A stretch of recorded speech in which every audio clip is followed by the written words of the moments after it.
Hello, I'm Nancy Mattox on Shine Your Light Radio Ministry, which broadcasts on WYTV7, Christian Broadcasters Network in Charlotte. I'm in Little Rock, Arkansas, and our guest today is in California, I believe, aren't you?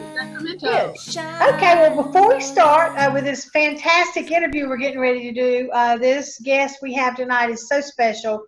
She's very, very interesting what she does, and she's going to share with us, and I'm really excited to have her. But before we start the interview, just want to talk a little bit about WYTV7.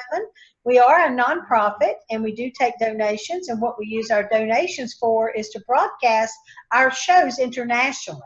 So it's really exciting. All of those donations go toward all the broadcasters promoting the interviews and the shows that we do.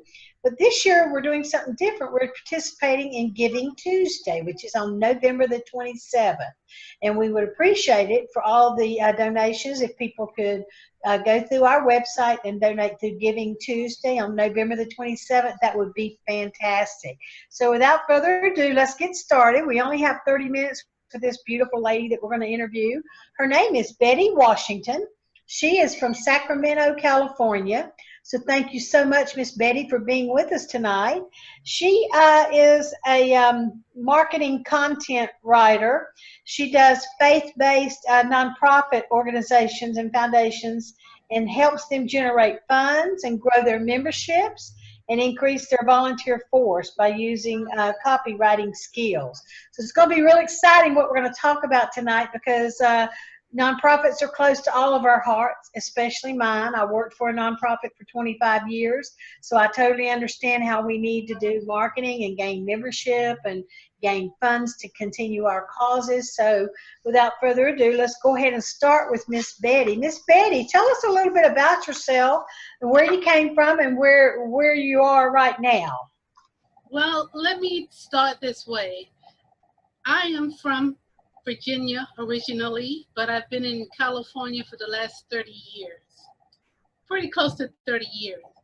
I am a storyteller, and a storyteller is a good stepping stone for copywriting because you tell the story about a business in order to receive help from the community to succeed in, their mission. I've been writing most of my life, and it's something that I do naturally, especially creative writing. May I tell you a little short story before I go any farther? Yes, ma'am. I would love that. Many years ago, when I was growing up, my granddad would tell us a story. And it turned around that my dad was a storyteller also. Whenever he wanted me to behave myself, he didn't punish me. He'd tell me the longest story about something that made no sense to me. But once he finished, I didn't do whatever it is he didn't want me to do. And I've taken that tradition in my life by being a writer and telling the story about people and organizations and their missions and their desire to help other people. So your father used it as a disciplinary tool. He did. Wow, that's very interesting. I hadn't thought about that, but I guess after you sit and you listen to a story long enough, you forget whatever you were going to do. So that's awesome. Well, it's really exciting to me for you to be helping nonprofits, and that's primarily what you do. What motivated you to focus on faith-based nonprofit organizations? One of the things that prompted me to help faith-based organizations is because in my readings, I found that they help people help themselves. And since the recession, yes, churches especially still get funds from people, but they don't get as much as they used to get. And they have stronger competition now for the funds that they need to run their organization. And by showing them that you need to be more competitive out there and tell the people what they want to hear and show them that their funds are being used in a profitable way, then you will even have more participation, you have more funds, and you have to speak the language of people today because the young people, let's say the millennials, they don't have the same values as our parents did. Our parents gave out of faith and loyalty. The younger people nowadays, how is it going to benefit me? Why do you want my money? What are you going to do with it? And if you give them the answer they're looking for, they will give you the support that you need. So churches and nonprofits need to learn to speak the language of today's society in order to get the funds they need. That's exactly right. And this is probably a touchy subject, but I'd like to ask you, are you finding that some churches, the way that they spend their money now, and I'm mainly talking about the mega churches, where they're buying airplanes and Rolls Royce and mansions and all of that, does that create a problem for their fundraising in their churches because of how they're spending their money? I don't deal with the mega churches. Okay. I deal primarily with the small to medium-sized churches because they are the ones in the community who are there. They are the ones who grab our children off the corner and tell them there are other things you can do with your life.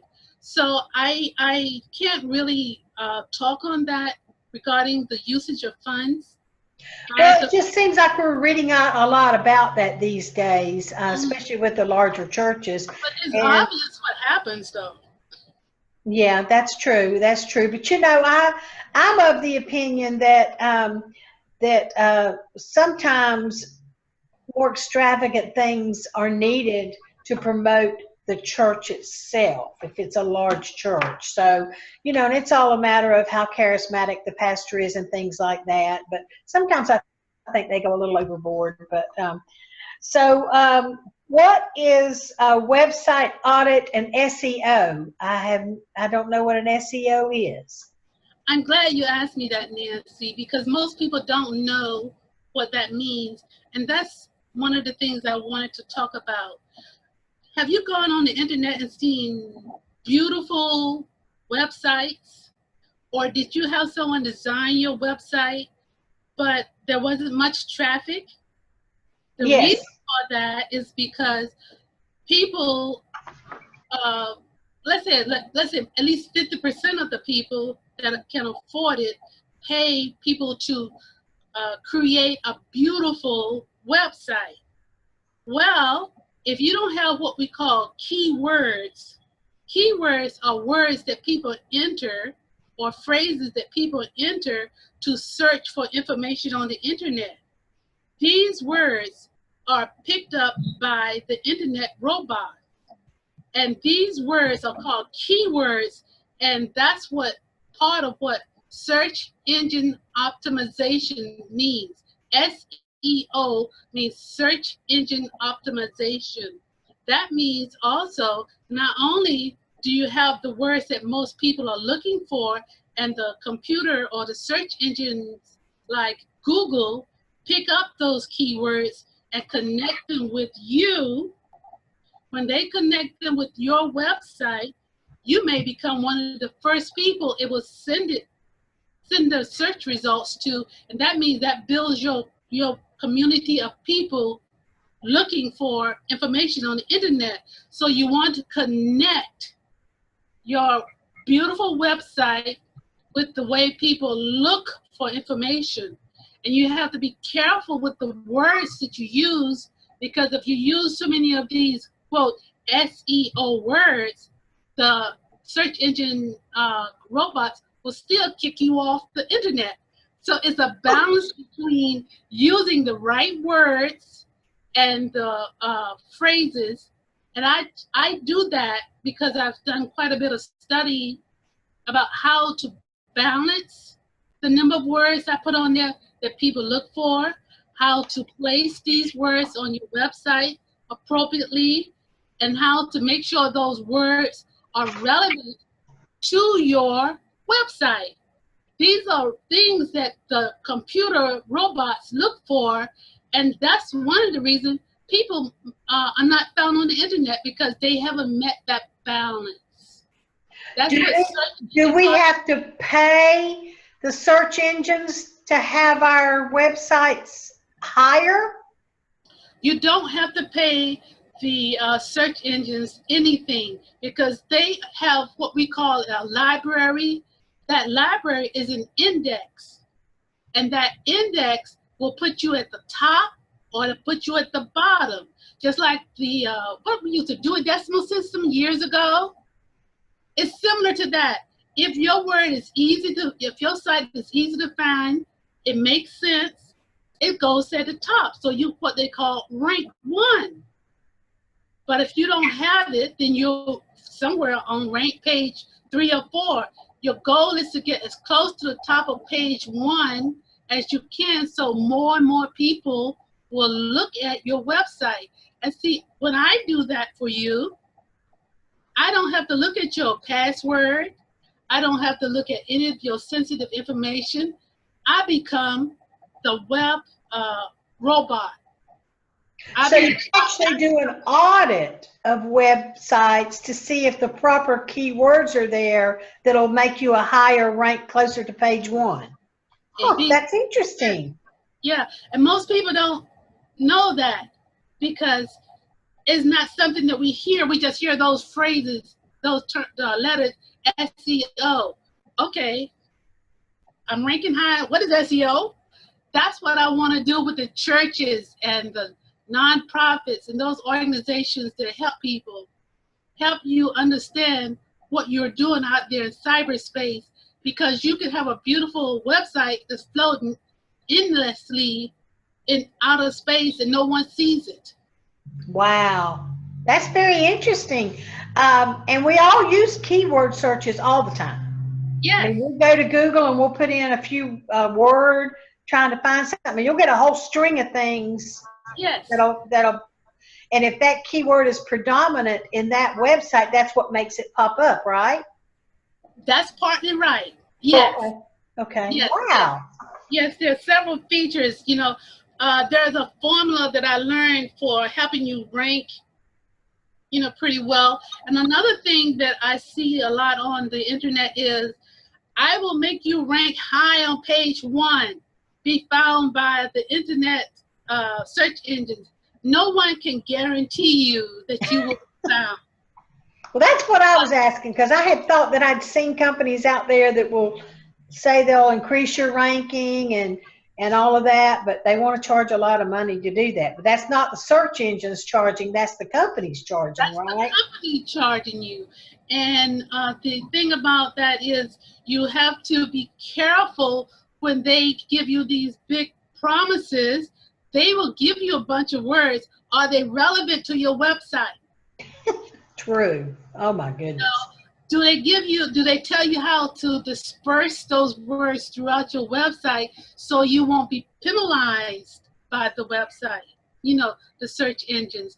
I tell people I position them to be seen more readily by the search engines. We really don't know all the criteria because Google does not want you to know all the criteria. No, it's proprietary. Yeah, absolutely. So all of our viewers and all of our listeners, I want you to pay close attention to this, because if you need more activity and you need to grow your churches or grow your business or your nonprofit, what Miss Betty's talking about is really, really important. And at the end of the show, we'll get her contact information so you can contact her if you're interested in any of this, because that's what Shine Your Light is all about, is letting my people that I interview shine their light and get their businesses out there, because their businesses can all help us grow and be better.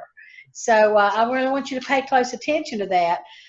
Case studies are normally found in the academic environment. How do they fit in on the internet and the website, Miss Betty? Thank you. Case studies are a soft sell of your business relationship with the customer. If you can show the customers or the general public that you solved a problem that was brought to your attention, that was probably in your store or your service or your employees, and that came to a resolution that worked for you and the customer, then you have good customer relationships. You put that information in a paper with a format that says our customers spoke and we listened. A case study is that we identified a problem, we researched it, and we found an answer. So a case study is a way of saying, you can use a case study after you put it together. It's a report. After you put it together, you can put it in a flyer, you can put it in a newsletter, you can put it in a brochure. If you're recruiting people to invest in your company, a case study is a good conversational report telling you listen to your customers. That's and very interesting. you try to resolve the issue. You have a relationship. People buy through relationships. That's exactly right. They sure do. I know I have to, I say I stalk people on LinkedIn and Facebook to find them to interview. And when I see something interesting pop up, then that's how I decide who I'm going to interview, because I want to promote people that are out there helping other people. And that is WYTV7's mantra too, is if we help one person, we've done our jobs. So it kind of all ties together. And I'm from a nonprofit where I've enjoyed all my career doing people, helping people, and loving on people and helping them with their financial dreams in a credit union. So it's just real interesting to me, and it's real. I just love that. So that's how I love to find the people to interview on this show. And believe it or not, people scope me out too as they watch my shows on all social media and on all of the places where they reach out to me, because they, for one thing, they like a grandmother doing real talk with them. And then they just, I mean, it's just so real. And it's just, I give them a chance to do self-promotion, which is really what it's all about to me, as long as we're helping other people. So I love that. So what did you write the article on bullying about? I read an article that you wrote on bullying. I'd like to know just a little bit about what that was all about. Well, the article on bullying was motivated by my granddaughter. My granddaughter is a quiet-natured person, and a new girl came into school, the middle of the school year, and my granddaughter is not forward, not the kind of person who will overwhelm you. She takes time to learn people. This girl decided she didn't like my granddaughter because so many people like her, like my granddaughter. That's because she had earned their friendship. This girl became jealous of her friendship with the others, and next thing we knew, she was doing mean things to my granddaughter. And one day, they had an encounter, and the girl started yelling at my granddaughter, threatening her life, saying things that my granddaughter had never encountered before. And it really put her in a kind of like a PTS, post-traumatic shock. She had never treated that way in her whole life before. And they had a parent-teacher conference, and the parent kept blaming my granddaughter for the behavior. So in order to let my granddaughter know it wasn't your fault, some people just can't handle the other people's success. And she wanted to be your friend, but she didn't know how. She thought you were a good target to get attention, to show the other children that she was bad. You know how teenagers are. So my granddaughter had never really been talked to about regarding bullying. And she didn't know how to deal with it. Exactly. Well, that's a common problem now. I mean, bullying is really serious, very serious right now. And I know I have two grandsons. One's 14 and one's 11. He'll be 12 in January. But the little 12-year-old, the little 11-year-old, he's kind of a bruiser like, but he's tenderhearted, and he doesn't really take his size out and that kind of thing out on people or bully him or anything like that. And a couple of months ago, I picked him up at school. He was telling me that this little boy was being mean to him. And I'm like, really? What's he doing to you? And he said, well, my dad buys me a drink in the morning going to school because gets dropped off so early. And so he sets his drink on the brick wall where all the friends are, and the little boy comes by and knocks his drink off. And I'm like, Brock, have you told your mom and dad about this? Because, baby, that's called bullying. You know, you don't touch other people's property and you don't mess with things like that. And he said, no, I haven't told him. I don't want to get anybody in trouble. I'm like, oh, if you don't tell him, I will. Because, son, you got to figure out a way to take up for yourself and take care of this. Because all the kids were laughing because a little boy knocked his drink off every morning. And so both of these children played football. So I told my son about it. And he said, oh, no. And I'm like, yeah. And I said, so, I think he was afraid to tell you about it, but he told his grandma about it. But what happened is my son went to the football coach, and he said, Brock, up against so-and-so tonight at practice because I need him to go after him because he's bullying him at school. And so Brock is the big, best football player there is. So he just normally practiced like he normally would and just ran all over the little boy. And the little boy the next day, he stopped bullying Brock. So, I mean, there's ways to handle it, but it's really scary to me. It's scary to me how they're bullying people. And there's an Uber driver here in Little Rock. I drive for Uber too. And an Uber driver in Little Rock, it was just announced a couple of days ago that his 7-year-old son committed suicide because of bullying. And I'm like, this is becoming more and more prevalent in the marketplace. That's why I was so interested in your bullying article and all, but it helps. So I appreciate you for doing that. Nancy, yes. I have that bullying article as a freebie for people that connect with me. All they have to do is send me their email address, and I will send that bullying article to them because it not only tells you how to deal with bullies, how to deter bullying, and how to carry your body and deal with the bullying situation before it gets out of control. So if they would like to have that book for themselves or someone in their family, email me. And yeah, and we'll do that. We're going to get your information at the end of the show. We don't have very much longer, but yes, that's an excellent idea because article is excellent. I've read it myself and I have it, and if you'll give us permission, we would like to put it in our newsletter for WYTV7. Can we do that? Well, yes, thank you for that. And also, I want to try to find out, you're a writer, you've been a writer for many years, and I was like, what about your books? Are you going to write books? And you write ebooks. So tell us a little bit about your ebooks and why you decided to go that route. I went the route of ebooks because I was learning so much about copywriting, and I said, I need to share this with someone. And then next thing I knew, a few years ago, I was into success, and I still am. And all that I was reading, I said, I need to share this with someone.